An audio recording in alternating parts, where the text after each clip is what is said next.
नमस्कार, मैं आनंद माधव।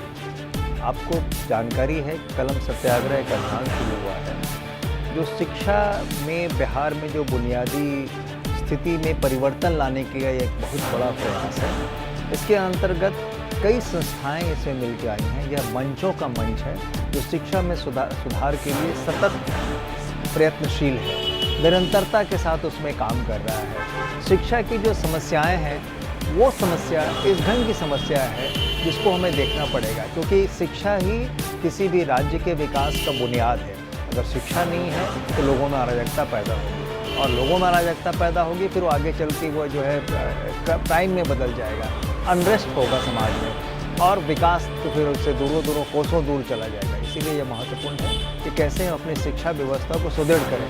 खास करके हम अपनी आत्मनिर्भरता निजी विद्यालयों पे कम करते हुए सरकारी विद्यालयों को ताकत प्रदान करें। लेकिन वर्तमान व्यवस्था जो है, इस व्यवस्था में निजी विद्यालयों को ही ताकत दिया जा रहा है, जहां हमें 60,000 विद्यालय चाहिए 2025 तक, और ऐसी परिस्थिति में 8,500 बिहार में विद्यालय बंद होने जा रहे हैं। 1800 के करीब वो बंद भी हो चुके हैं। सरकार कहती है कि हम इनको मर्ज कर रहे हैं हाई स्कूल के साथ, लेकिन आप ये समझिए कि 3 साल 4 साल लोगों को सामुदायिक भवन में इसके नीचे पेड़ के नीचे पढ़ाकर आप उन छात्रों के भविष्य के साथ आपने मजाक किया, और उसी की कंटिन्यूटी में अब 3, 4, 5 किलोमीटर दूर उनको स्कूल में भेजने का प्रयास कर रहे हैं। जहाँ शिक्षक है कई जगह भवन नहीं है, कई जगह भूमि नहीं है, ये स्कूलों के पास खेलने का मैदान नहीं है, बच्चे वहाँ जाते हैं एमडीएम के लिए सिर्फ जाते हैं। हम ये आप सब जानते हैं, जो कि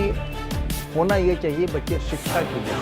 ठीक है, खाने की ज़रूरत है, उनको खाना भी भोजन में मिले, लेकिन उसमें आप देखिए कि परिस्थितियाँ कैसे बदतर होते चली जा रही है। नीति आयोग ने भी स्पष्ट रूप से कहा कि शिक्षा में बिहार जो है नीचे से दूसरे स्थान पे है। ये हमने नहीं कहा, तो भारत सरकार भी आपको बता रही है कि आपका शिक्षा क्या है। विद्यालय, महाविद्यालय, हर जगह वही स्थिति है। शिक्षकों की घोर कमी है, न सिर्फ शिक्षकों की घोर कमी है, पढ़ाई का भी वातावरण नहीं है। ये किसकी जिम्मेवारी है? ये सरकार की 90% जिम्मेवारी है, 10% समाज की जिम्मेवारी है। दोनों को मिलकर हम लोगों को काम करना पड़ेगा। कलम सत्याग्रह अभियान की स्थापना इसीलिए हुई है ताकि हम मिलके कैसे शिक्षा में सुधार के लिए संघर्ष करें, और उस संघर्ष को करते हुए हम शिक्षा को मुकाम पे लाएं, और शिक्षा को इस राज्य में सबसे पहले राजनीतिक मुद्दा बनाएं, क्योंकि यह राजनीतिक मुद्दा जिस दिन बन जाएगा उस दिन बाकी व्यवस्थाएं खुद सुधर जाएंगी, क्योंकि इसके बिना बाकी सब कुछ अधूरा है। हम सब जानते हैं कि राइट टू एजुकेशन एक्ट जो है 2009 में पारित हुआ, 2010 से उसका इम्प्लीमेंटेशन शुरू हुआ, यानी 11 साल हो गए। आज 2022 में हम लोग बैठे हुए हैं। इसे 11 साल में बिहार सरकार का अचीवमेंट 11.2% यानी 11.2% मात्र अचीवमेंट है। इस सरकार को शिक्षा में सुधार के लिए 89 ईयर्स और चाहिए। शिक्षकों से ये सब काम करवा रही है, सिवाय शिक्षा के। ये शराबबंदी में लगाई गई है उनको, ये जो है बाल विवाह के विरुद्ध में प्रचार में लगाती है उनको, ये दहेज प्रथा के विरुद्ध में प्रचार में लगाती है, हरियाली के लिए उनको लगाती है। यानी सब काम शिक्षक करे सिवाय पढ़ाई के। सच्चाई भी है, शिक्षक और शिक्षा विभाग दोनों डुगडुगी बजाने में हैं।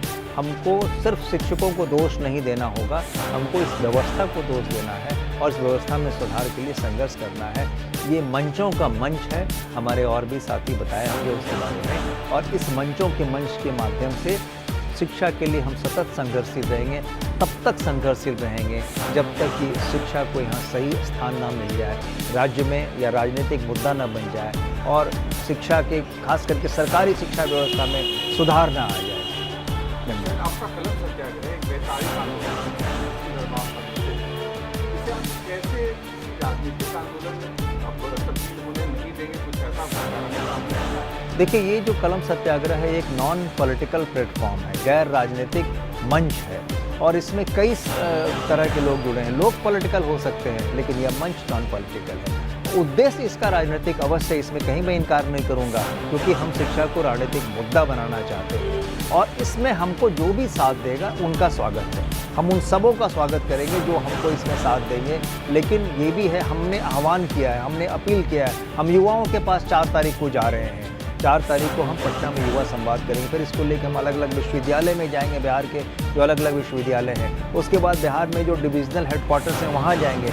फिर हम इसको सारे ज़िले में हम लोग इसका रथ यात्रा निकालेंगे और उस रथ या शिक्षा संवाद यात्रा निकालेंगे जो बोध गया से शुरू होकर पश्चिमी चंपारण तक जाएगा। और ये जो यात्रा होगा इसमें हम लोग कई चीज़ों को करेंगे जो हम बताएंगे आगे चल के किस रंग से हम इसको एक एक करके एक एक सीढ़ी लेके आगे बढ़ रहे हैं, इसको गांव-गांव तक पहुंचाएंगे। यह जन आंदोलन है, जन अभियान है। यह किसी के स्वार्थ से नहीं लगा हुआ है, राज्य के स्वार्थ से जुड़ा हुआ है। ये हमें कोई जल्दी नहीं है, हम इसमें एडहॉक बेसिस पे कोई काम नहीं कर रहे हैं, हम सिस्टमैटिक काम कर रहे हैं।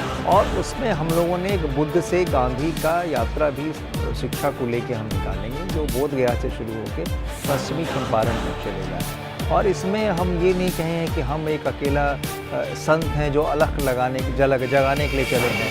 इसमें कई लोग जुड़े हैं और ये कारवां बढ़ता चला जा रहा है। आज जो इसके साथ जो संगठन जुड़े हुए हैं, सब संगठन अपने आप में ताकतवर है, लेकिन सब लोगों को लगा शिक्षा से बड़ा मुद्दा इस राज्य के लिए और कुछ नहीं है। इसीलिए शिक्षा सबसे महत्वपूर्ण है और हमको उसको लोगों के बीच में पहुंचाना है, ताकि आप समझिए ना एक बात को बहुत अच्छी तरह से कि किस तरह से अगर हम सरकारी व्यवस्था को, सरकारी सिस्टम को मजबूती प्रदान करते हैं तो पैसे कितने बचेंगे जो आज प्राइवेट संस्थानों में खर्च होता चला जा रहा है। तो ये एक मुद्दा ऐसा है जिस मुद्दे को लेकर सब लोगों का सहयोग मिलेगा, इसका हमें पूरा विश्वास है। हम सब लोगों का आपके माध्यम से आह्वान भी करना चाहते हैं, आइए इस कलम सत्याग्रह से जुड़िए और कलम बढ़ाए जा। सब लोग एक दूसरे के साथ मिल के इसको आगे लेके चलते चलें, ताकि ये लोगों के समझ में आ जाए पूरी तरह से। सरकार जो गूंगी बहरी सरकार है उसको भी समझ में आ जाए कि शिक्षा को अगर बुनियादी शिक्षा में मजबूती अगर हम प्रदान नहीं करते हैं तो आगे हम कुछ नहीं कर पाएंगे। धन्यवाद।